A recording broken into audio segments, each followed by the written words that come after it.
Well, here we are in beautiful Costa Rica to show you a method for tuning the double bass that has been used by professionals for decades, if not for centuries. Now, my basic philosophy about tuning the instrument is I'm not only tuning the instrument, but I'm also tuning my ear. So for that reason, I prefer not to use a visual aid, a dial or something, when tuning.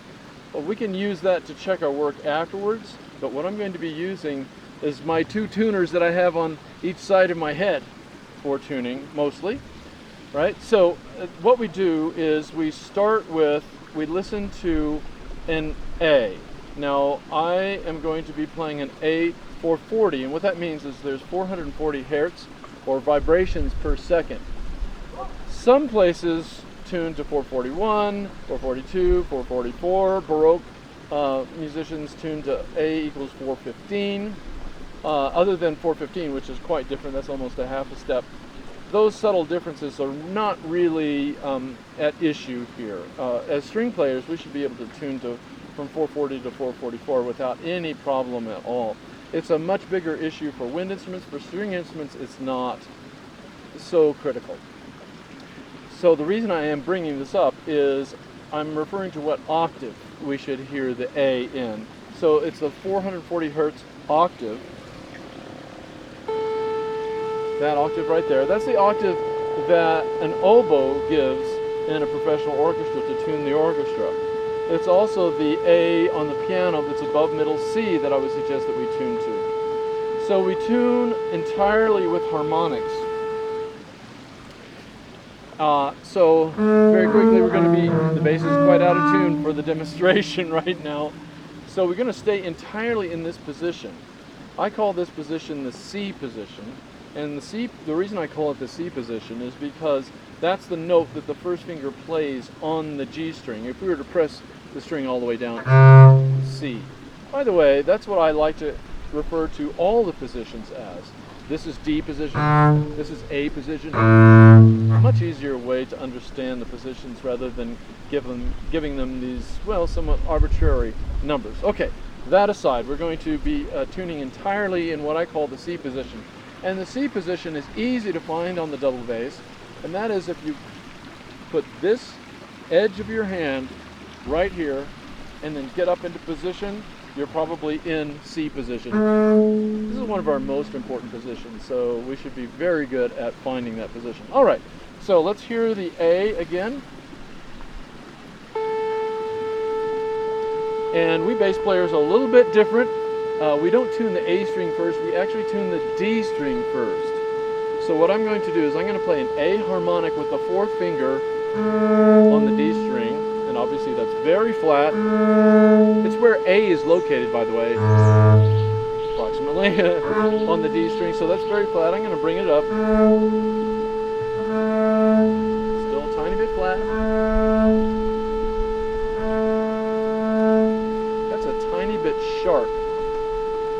Now, when we have to loosen the string, I suggest that we tug on the string like this. The reason being is that when we loosen the string, we may be loosening the tension up here in the peg box, but it may not be slipping through the groove in the nut, and therefore we need to pull the string through the groove in the nut. Still a little bit.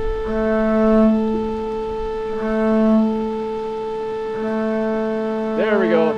That sounds pretty good to me. Now, I will use the tuner to test my work, to test the accuracy of my two tuners that I carry with me at all times on the side of my head. So here we go. Let's see how close I got.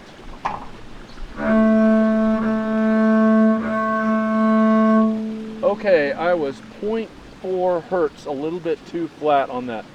That's pretty good, but at least I know that. Okay, so I tuned it ever so slightly flat to the A. That's what I mean by we can use the tuner to check our work to help us train our ears. Okay, so we got the D string in tune. The next string I'll tune is now the A string. So what I do is I play the fourth finger A harmonic on the D string and compare that with the first finger harmonic D on the A string. Also, they both sound A, or at least close to it. we hope. So that A is much too high, so I'm going to loosen the string. Again, I'm going to tug the string, so I pull the string through the groove in the nut. That's pretty close. Okay, that's pretty darn close. Now I'm going to move everything over to the next pair of strings lower. I'm going to play fourth finger E on the A string, way, and first finger E on the E string. That's very low.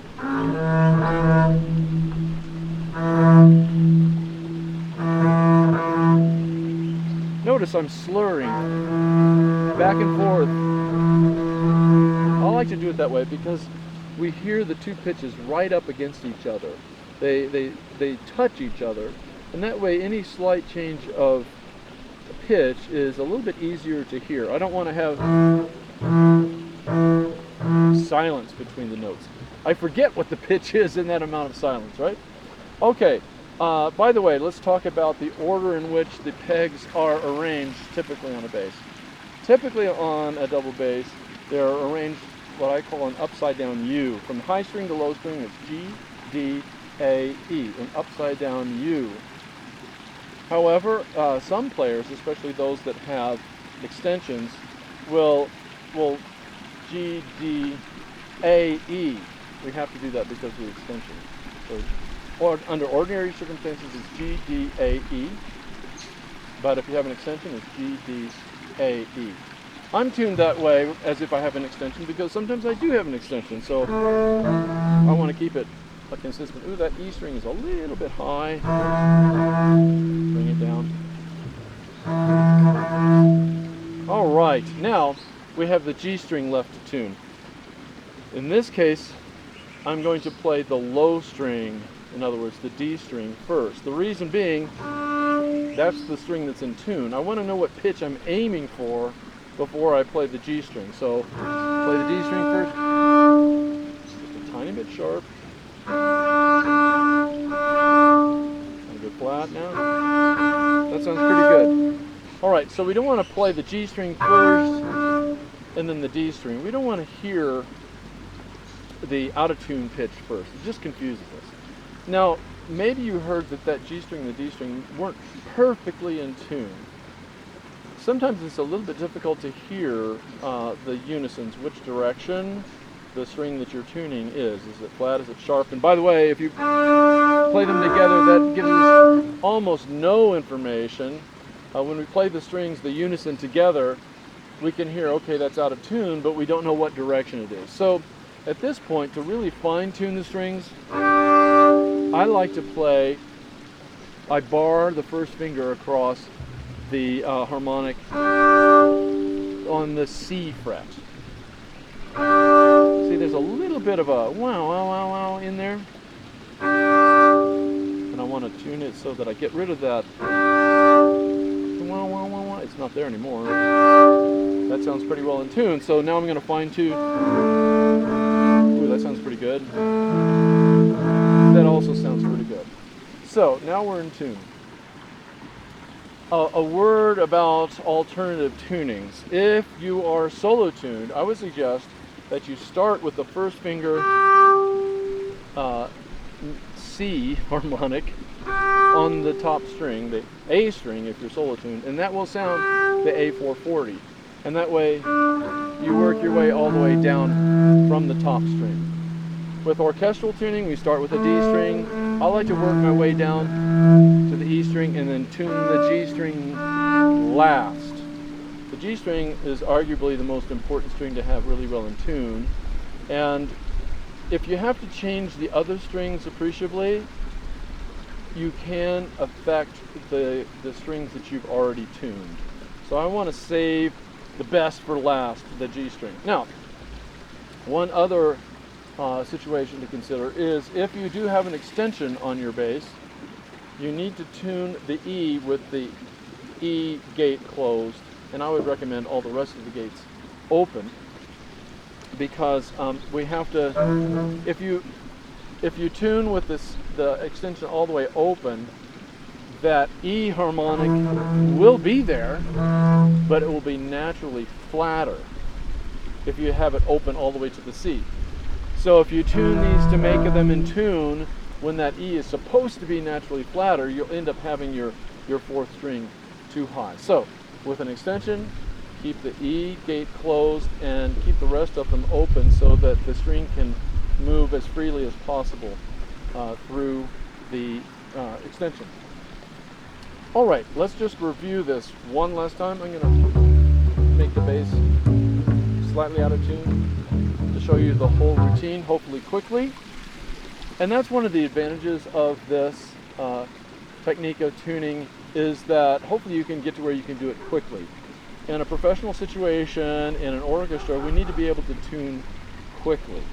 And the other advantage of this is that it's easier for us to hear these higher harmonics than trying to tune open strings. The other thing, it is more courteous to your colleagues. If we have the bass section back there, a bunch of open strings, it sounds like, well, furniture dragging across the floor. It makes it harder for your colleagues to tune their instruments. So, using harmonics makes it easier for us to hear, and it makes it easier for your colleagues around you to hear. All right, so here we go. Here's the whole routine. There's the A, tiny bit flat. Pretty good. There we go. Turn off the A. Compare the fourth finger A on the D string with the first finger on the A string. Then I'm going to use perfect fourth method. Sounds pretty good. There we go. Perfect fourth sounds good. Now, to tune the G string, I'm going to play the D string first. Too high. Tug on it. That's pretty close, but now I want to use the perfect fourth method. The other thing about using this perfect fourth method is it also helps us to gain sensitivity to bow control. The bow can actually change the pitch. So for example, see, I'm making it go out of tune, even though the strings are in tune, because I'm putting too much pressure on one or the other strings. So this method of tuning not only helps us to tune the instrument, but it gives us an opportunity to gain sensitivity to the bow. Well, I hope that this video is helpful to you, and enjoy playing the double bass.